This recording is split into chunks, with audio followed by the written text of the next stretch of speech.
Hello बच्चों, आज हम डिस्कस करेंगे इलेक्ट्रोकेमिस्ट्री के बारे में। एनसीईआरटी का यूनिट सेकंड है ये। Unit second electrochemistry. इलेक्ट्रोकेमिस्ट्री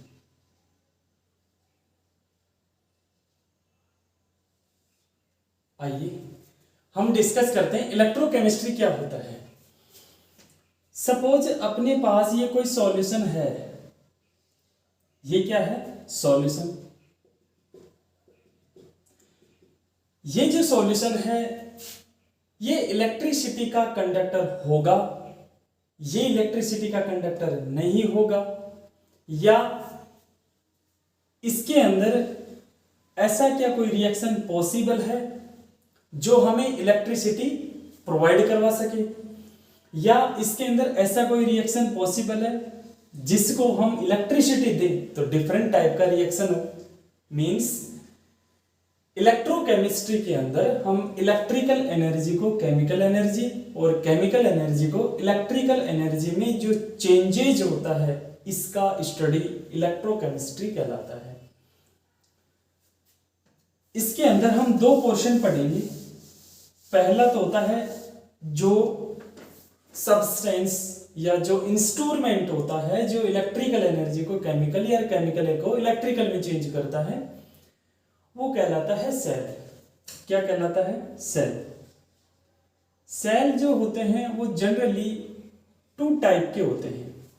कितने टाइप के होते हैं? टू टाइप के। एक होता है इलेक्ट्रोकेमिकल सेल, इलेक्ट्रोकेमिकल सेल, और दूसरा होता है इलेक्ट्रोलाइटिक सेल। दूसरा क्या होगा? Electrolytic cell, electrolytic cell. ये दो टाइप के सेल है। अपनी एनसीईआरटी की यूनिट के अंदर इन दो का ही डिस्क्रिप्शन दे रखा है। इस यूनिट में जो फर्स्ट हाफ पोर्शन है वो इलेक्ट्रोकेमिकल के बारे में है, और सेकंड जो हाफ पोर्शन, जो लास्ट पोर्शन है, उसके अंदर इलेक्ट्रोलाइटिक सेल के बारे में डिस्कशन है। पहले हम इनका जनरली थोड़ा सा कंपैरिजन पढ़ लेते हैं ताकि आप लोगों को एक एक क्लियर हो जाए कि दोनों में क्या डिफरेंट होता है और हम किस तरीके से स्टडी करें। इलेक्ट्रोकेमिकल सेल्स क्या होते हैं? ये ऐसे सेल होते हैं जो इलेक्ट्रिकल एनर्जी को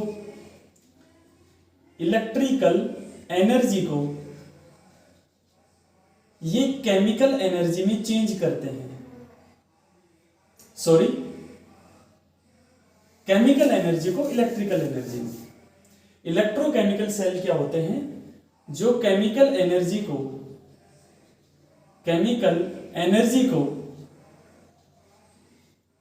इलेक्ट्रिकल एनर्जी में चेंज करते हैं।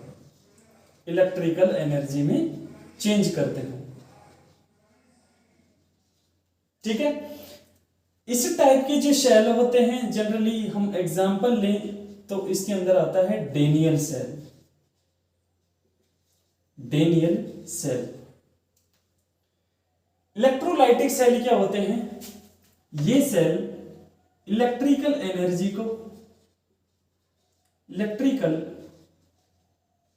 को ये केमिकल एनर्जी में चेंज करते हैं। किस में चेंज करते हैं? केमिकल एनर्जी में चेंज करते हैं। ये वो सेल होते हैं। हम डिटेल से डिस्कस करेंगे। थोड़ा सा लाइटली मैं बता दूं। सपोज हम कोई सोडियम क्लोराइड लेते हैं, मोल्टन।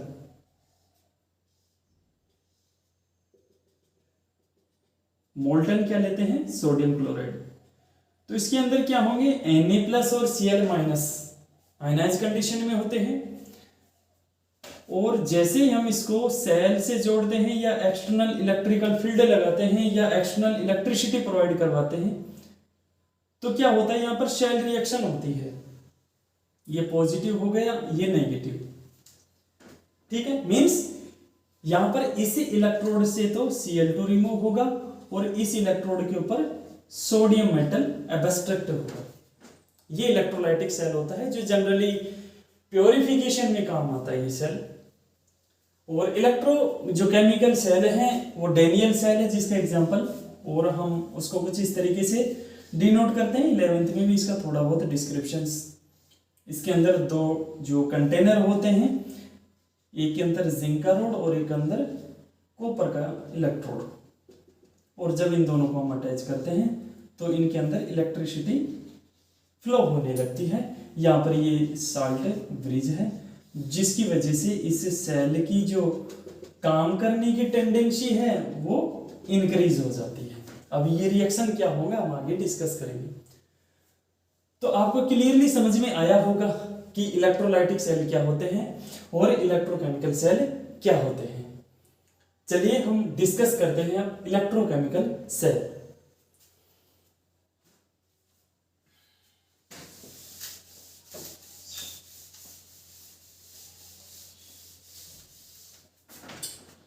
इलेक्ट्रोकेमिकल सेल के अंदर हम डेनियल सेल का कुछ डिस्कस करते हैं। डेनियल सेल क्या होता है? डेनियल सेल के अंदर 2 कंटेनर होते हैं, एक कंटेनर ये और दूसरा कंटेनर ये। इस तरीके से 2 कंटेनर होते हैं।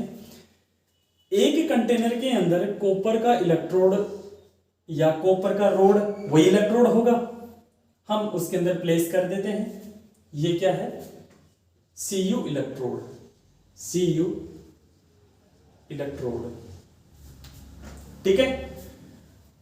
और इस कंटेनर में Cu का इलेक्ट्रोड है तो हम कॉपर सल्फेट का सॉल्यूशन भर लेते हैं। जनरली कॉपर सल्फेट सॉलिड होता है, हम उसका सॉल्यूशन बनाते हैं। यह है कॉपर सल्फेट, इसका सॉल्यूशन इसके अंदर भरा होता है। इसी तरीके से दूसरे कंटेनर के अंदर जिंक का इलेक्ट्रोड होता है। ये कौन सा है? Zn इलेक्ट्रोड, जिंक का इलेक्ट्रोड होता है ये यहां पर। और इसके अंदर जिंक सल्फेट का सॉल्यूशन भरा होता है। किसका सॉल्यूशन होता है? जिंक सल्फेट का। दोनों के दोनों जो कंटेनर होते हैं एक अनोदर सब्सटेंस या अनोदर किसी इंस्ट्रूमेंट से अटैच होते हैं, जिनको हम साल्ट ब्रिज बोलते हैं। ये क्या करता है? साल्ट ब्रिज इसको न्यूट्रल रखता है। आगे डिस्कस करेंगे इनकी प्रॉपर्टी। और इसके अंदर एक अगार अगार भरा होता है, अगार अगार। KCl का सॉल्यूशन भी फिल होता है इसके अंदर, इसको बोलते हैं साल्ट ब्रिज, साल्ट ब्रिज। जैसे हमारे इंस्ट्रूमेंट रेडी हो गया, जैसे ही हम दोनों के दोनों इलेक्ट्रोड को किसी रेजिस्टेंस के द्वारा सर्किट को कंप्लीट करते हैं तो इसके अंदर क्या होता है कि इलेक्ट्रिसिटी फ्लो होती है। जनरली जिंक जो इलेक्ट्रोड होता है ये नेगेटिव पोर्शन की तरह काम करेगा और ये पॉजिटिव। इसको बोलेंगे एनोड। क्या बोलेंगे? एनोड। और ये होगा कैथोड, कैथोड। ये एनोड हो गया और ये कैथोड।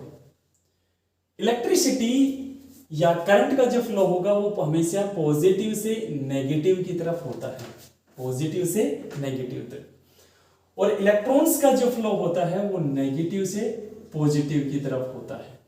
इलेक्ट्रॉन्स का फ्लो नेगेटिव से पॉजिटिव की तरफ होता है। और इस सेल का जो पोटेंशियल होता है, सेल का जो पोटेंशियल होता है वो होता है 1.1 वोल्ट। कितना होता है? 1.1 वोल्ट। तो ये सारा का सारा जो सेल का है रिप्रेजेंटेशन है।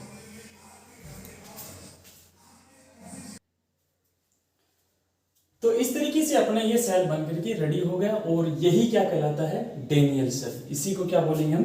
डेनियल सेल, डेनियल सेल, ठीक है। अब इस सेल के अंदर यहां पर कौन सा रिएक्शंस होगा और यहां पर कौन सा रिएक्शंस होगा, आइए हम डिस्कस करते हैं उसके बारे में। ये जो एरिया है, ये जो इलेक्ट्रोड है, ये क्या कहलाता है? कैथोड। तो इस कैथोड पर क्या रिएक्शन होगा, आइए हम डिस्कस करते हैं। Reaction on cathode, reaction on cathode, cathode. देखो कैथोड पर क्या होता है, ये कॉपर का रोड है। इस कॉपर के रोड में से जो कॉपर का आयंस होता है, मींस कॉपर का आयंस रोड में से, सॉरी, इसके अंदर ये कॉपर सल्फेट फिल होता है और इसके अंदर क्या होता है, कॉपर +2 और SO4 -2, इस तरीके से इनका आयनाइजेशन होता है। तो होगा क्या, यहाँ पर कॉपर +2 जो आयंस है इस इलेक्ट्रोड के पास जाएगा, 2 इलेक्ट्रॉन इसी से कैप्चर करेगा, यहीं पर अटैच हो जाता है जनरली, और इसका क्या हो जाएगा, रिडक्शन। इसका क्या हो जाएगा, रिडक्शन। मींस रिएक्शन क्या होगा, यहाँ पर ये 2 इलेक्ट्रॉन लेगा, न्यूट्रल होगा, इसी से अटैच हो जाएगा। तो रिएक्शन ऑन कैथोड, कैथोड पर कौन सा रिएक्शन होगा, दोबारा से सुनो, कॉपर +2 आयन यहाँ से निकलेगा, इलेक्ट्रोड के पास जाएगा, इसी इलेक्ट्रोड से ये 2 इलेक्ट्रॉन लेगा, न्यूट्रल होकर के इसी के ऊपर ये अटैच हो जाएगा। रिएक्शन क्या हो जाएगा, Cu+2 इलेक्ट्रॉन ये गेन करेगा और कॉपर सॉलिड में चेंज हो जाएगा, ये एक्वस है। यहां पर इसने इलेक्ट्रॉन को क्या किया, गेन किया है, तो यहां पर क्या होगा, रिडक्शन। यहां पर क्या होगा, रिडक्शन। ठीक है, तो ये रिएक्शन होगा।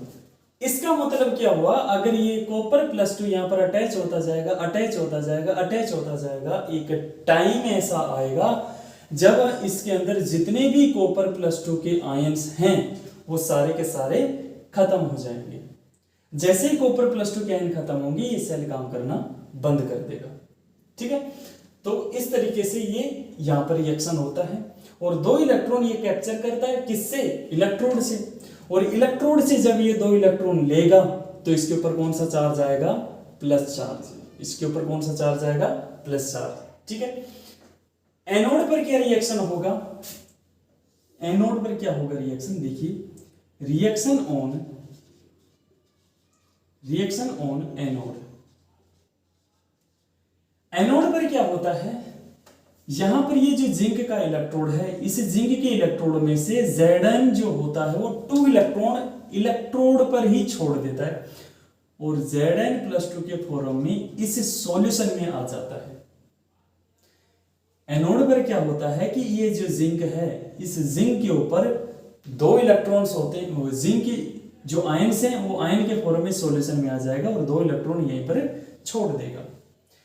जैसे जैसे यहाँ पर Zn+2 आयन छोड़ते जाएंगे, इलेक्ट्रॉन यहाँ पर छोड़ते जाएंगे, तो यहाँ पर क्या आ जाएगा, माइनस चार्ज। इसके ऊपर क्या आ जाएगा, माइनस चार्ज। तो रिएक्शन क्या हो जाएगा, Zn सॉलिड है और ये किस में चेंज हो जाएगा, Zn+2 में, और 2 इलेक्ट्रॉन ये यहाँ से रिमूव कर देगा। इसीलिए इस इलेक्ट्रोड पर क्या आता है, नेगेटिव।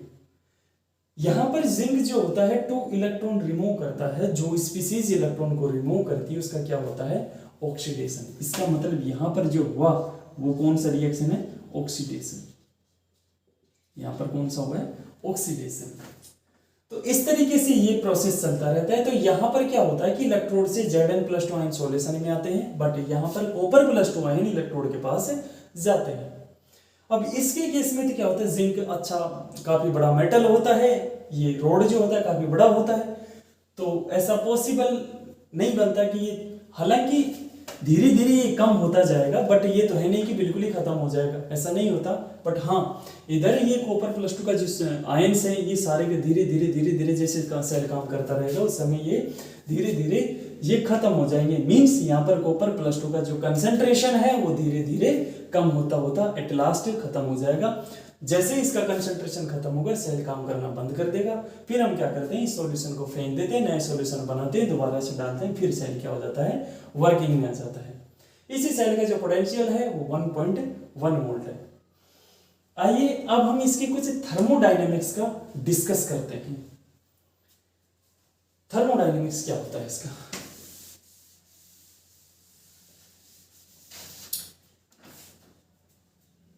इस सेल के लिए डेल जी जो होता है, गिब्स फ्री एनर्जी, इसकी वैल्यू नेगेटिव होती है। इसकी वैल्यू क्या होती है, नेगेटिव। जिस रिएक्शन के लिए डेल जी की वैल्यू नेगेटिव होती है उस प्रोसेस को बोलते हैं स्पॉन्टेनियस प्रोसेस। मींस वो जो रिएक्शंस होती है वो ऑटोमेटिक प्रोसीड होती है। तो यहां पर जो रिएक्शन प्रोसीड हो रही थी, जस्ट हमने जो रिएक्शन शो की थी यहां पर, वो रिएक्शन क्या थी, ऑटोमेटिक प्रोसीड हो रही थी। मींस यहां पर कौन सा रिएक्शन होगा और यहां पर जो रिएक्शन हो रहा था ऑटोमेटिक प्रोसीड होता है, और इसकी वजह से हमें इलेक्ट्रिकल एनर्जी मिलती है। मींस इस सेल के लिए डेल जी की वैल्यू क्या होती है, नेगेटिव। बट अगर हम इस सेल को एक्सटर्नल सोर्स से हम इसको इलेक्ट्रिसिटी देते हैं, हम क्या करते हैं, इसको एक्सटर्नल सोर्स से क्या देते हैं, इलेक्ट्रिसिटी। सपोज ये हमने कोई बड़ा बैटरी लगा दिया और बैटरी का ये पॉजिटिव ये नेगेटिव, हमने इसके ऊपर बैटरी अप्लाई कर दिया कोई। तो जैसे हमने इसके ऊपर वोल्टेज अप्लाई किया, तो वोल्टेज अप्लाई करते ही क्या होता है कि यहां पर जो रिएक्शंस हैं उनके अंदर चेंजेस आते हैं। इस बैटरी का जो वोल्टेज है, अगर इस बैटरी का वोल्टेज अगर 1.1 वोल्ट से कम है, मींस 1.1 वोल्ट वाला ज्यादा होगा, V एक्सटर्नल सोर्स का वोल्टेज 1.1 वोल्ट से कम है, तो उस केस में ये रिएक्शन चलते रहेंगे। लेकिन जैसे जैसे हम वोल्टेज इसको अप्लाई करते हैं, मींस वोल्टेज होना चाहिए 1.1 वोल्ट से कम, तो ये जो रिएक्शन की जो स्पीड है, रिएक्शन का जो रेट है वो स्लो हो जाता है। किस कंडीशन में, हम एक्सटर्नल सोर्स से इनको जब वोल्टेज प्रोवाइड करवाते हैं। लेकिन उसके लिए शर्त यह होगी कि वोल्टेज जो होगा इसका, यह है V एक्सटर्नल, ये क्या है, V एक्सटर्नल, इसका जो वोल्टेज है 1.1 वोल्ट से कम होगा। जैसे हमने स्टार्टिंग में 0 रखा, तो जैसे जैसे वोल्टेज बढ़ाएंगे हम 1.1 वोल्ट तक, या 1.1 वोल्ट से कम, तो ये रिएक्शन जो हो रही है धीरे धीरे स्लो होते जाएंगे। लेकिन जैसे ही एक्सटर्नल सोर्स का जो वोल्टेज होता है, जैसे ही एक्सटर्नल सोर्स का वोल्टेज कितना होता है, 1.1 वोल्ट के इक्वल, उस समय दोनों कंटेनर के अंदर जो रिएक्शन हो रहे थे, दोनों के दोनों रिएक्शन क्या हो जाएंगे, बंद हो जाएंगे। मींस इस कंडीशन में दोनों की तरफ के जो शेल रिएक्शन है, दोनों के दोनों रिएक्शन क्या हो जाएंगे, बंद हो जाएंगे। जैसे रिएक्शन बंद होंगे, इस समय डेल जी की जो वैल्यू है, डेल जी की वैल्यू होगी 0। डेल जी की वैल्यू क्या होगी, 0। मींस ये सेल जो है अपने लिए एक सिस्टम हो गया। तो इस समय ना तो ये सिस्टम हमें एनर्जी दे रहा और ना ही ये सिस्टम एनर्जी ले रहा। क्लियर है, वो वाली कंडीशन ये है।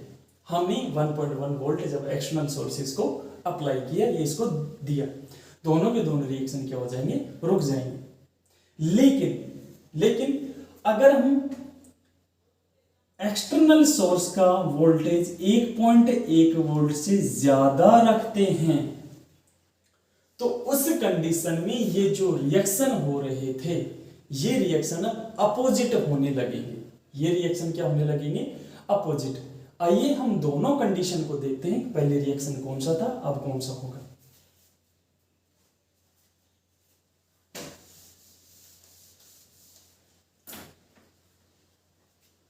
बिफोर V एक्सटर्नल, हमने एक्सटर्नल सोर्स जो वोल्टेज लगा उससे पहले, लगाने से पहले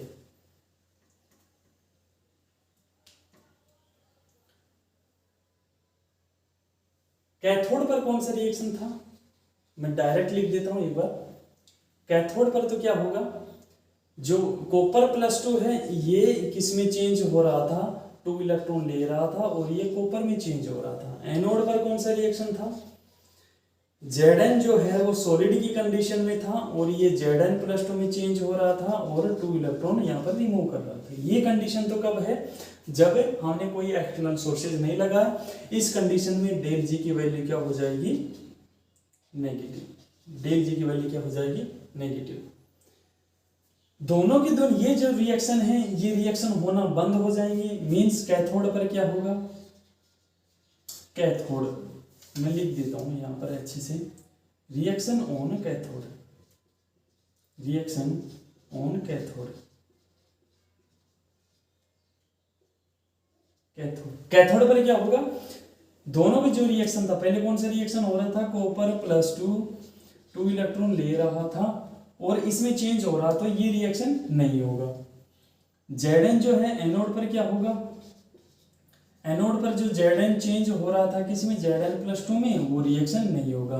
तो इस कंडीशन में, ये कंडीशन कब है, जब हम V एक्सटर्नल जो है, V external is equal to 1.1 volt होगा, तब ये रिएक्शन होंगे ही नहीं दोनों के दोनों। इस समय डेल जी की वैल्यू क्या होगी, 0, डेल जी की वैल्यू क्या होगी, 0। लेकिन यहां पर हमने जो वोल्टेज अप्लाई किया था वो कितना था, V एक्सटर्नल ये कम था 1.1 वोल्ट से, इसके केस में क्या था, V एक्सटर्नल क्या था, 1.1 वोल्ट से कम था। लेकिन रिएक्शन ऑन कैथोड, रिएक्शन तीसरी टाइप का रिएक्शन क्या होगा, रिएक्शन ऑन कैथोड, कैथोड पर क्या रिएक्शन होगा, ये अपना कैथोड वाला है, तो ये रिएक्शन है ना, ये अपोजिट हो जाएगा, कब, जब ये वोल्टेज क्या होगा, जैसे मैं कंडीशन लिखूं, इसको हटा देता हूं एक बार में, if V external is greater than 1.1 volt, if V external is greater than 1.1 volt, then reaction क्या होगा, reaction on कैथोड। तो यहां पर ये कैथोड वाला पोर्शन है, तो यहां पर कौन सा रिएक्शन हो रहा था, कौन सा रिएक्शन होगा, इस कंडीशन में इस रिएक्शन का जस्ट रिवर्स हो जाएगा। यहां पर कॉपर +2 कॉपर में चेंज हो रहा था, तो यहां पर कॉपर किस में चेंज हो जाएगा, Cu, यहां पर वापस से चेंज होगा Cu+2 में, और 2 इलेक्ट्रॉन ये रिमूव करेगा। Reaction on anode, reaction on anode, यहां पर पहले रिएक्शन कौन सा हो रहा था, जिंक Zn+2 में चेंज हो रहा था, 2 इलेक्ट्रॉन रिमूव कर रहा था। इस कंडीशन में क्या होगा, ये रिएक्शन अपोजिट होगा, Zn+2 2 इलेक्ट्रॉन लेगा और Zn में चेंज हो जाएगा, क्या होगा, Zn+2 +2 इलेक्ट्रॉन, और ये किस में चेंज हो जाएगा, Zn सॉलिड। तो इस कंडीशन में डेल जी की वैल्यू क्या होगी, पॉजिटिव, डेल जी की वैल्यू क्या होगी, पॉजिटिव, मींस इस कंडीशन में हमें एनर्जी सिस्टम को देनी पड़ती है, और हो भी रहा है, यहाँ पर देखो हम सिस्टम को एनर्जी दे रहे हैं। इस कंडीशन में 1.1 वोल्ट दिया, 0 वोल्ट, और डेल जी की वैल्यू क्या होगी, 0, क्योंकि कोई रिएक्शन नहीं हो रहा।